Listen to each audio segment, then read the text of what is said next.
भगवान शिव के 12 ज्योतिर्लिंगों में से एक श्री कृष्णेश्वर महादेव ज्योतिर्लिंग। यह महाराष्ट्र प्रदेश में दौलताबाद से 12 मील दूर वेरुल गांव के पास स्थित है। पुराणों में इस ज्योतिर्लिंग की कई कथाएं मशहूर है। आइए आपको श्री कृष्णेश्वर महादेव मंदिर के अंदर के दर्शन करवाते हैं और अवगत करवाते हैं इस मंदिर से जुड़े अनोखे रहस्यों से। आप इस वीडियो को लाइक और शेयर जरूर करें। चैनल को सब्सक्राइब कर नोटिफिकेशन बेल को जरूर दबाएं।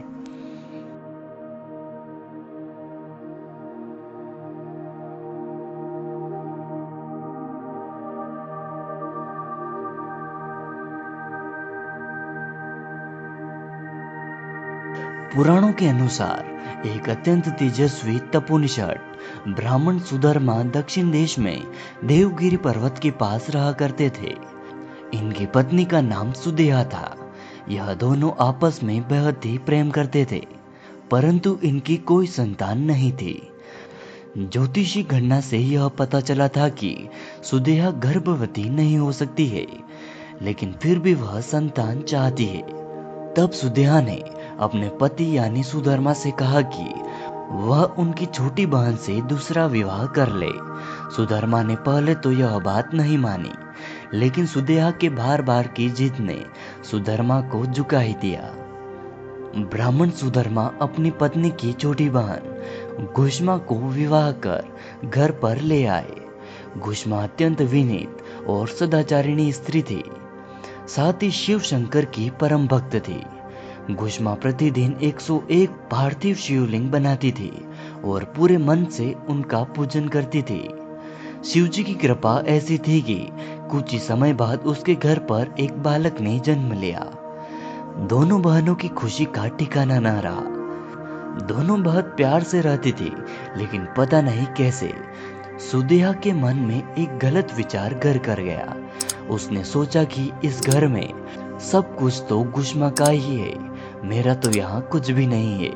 इस बात को सुदेहा ने इतना सोचा कि यह बात उसके मन में घर कर गई।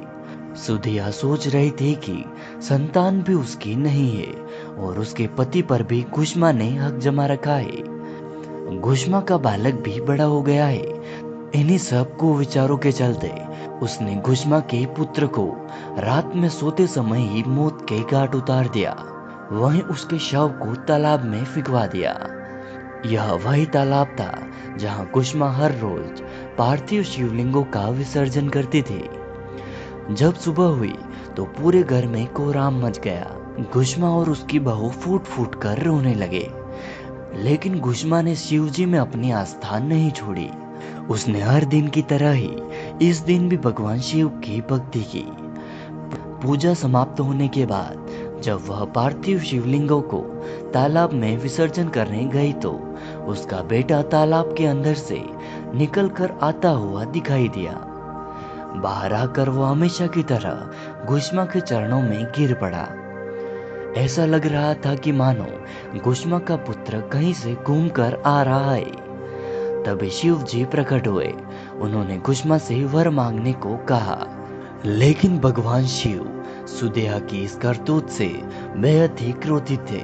वह अपने त्रिशूल से सुदेहा का गला काटने के लिए उद्यत थे, लेकिन घुष्मा ने शिवजी से हाथ जोड़कर विनती की कि वह उसकी बहन को क्षमा कर दे।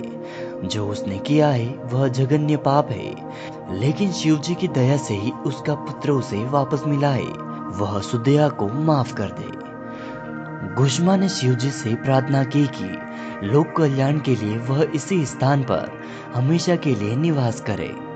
शिवजी ने घुष्मा की यह दोनों बातें मान ली और यहाँ पर ज्योतिर्लिंग के रूप में प्रकट हुए। शिव भक्त घुष्मा के आराध्य होने के कारण ही इनका नाम घुष्मेश्वर महादेव पड़ा और इन्हें बाद में कृष्णेश्वर के नाम से जाना जाने लगा। आपको यह वीडियो कैसी लगी? आप इस वीडियो को लाइक और शेयर जरूर करें। चैनल को सब्सक्राइब कर नोटिफिकेशन बेल को जरूर दबाएं और बोलिए हर हर महादेव।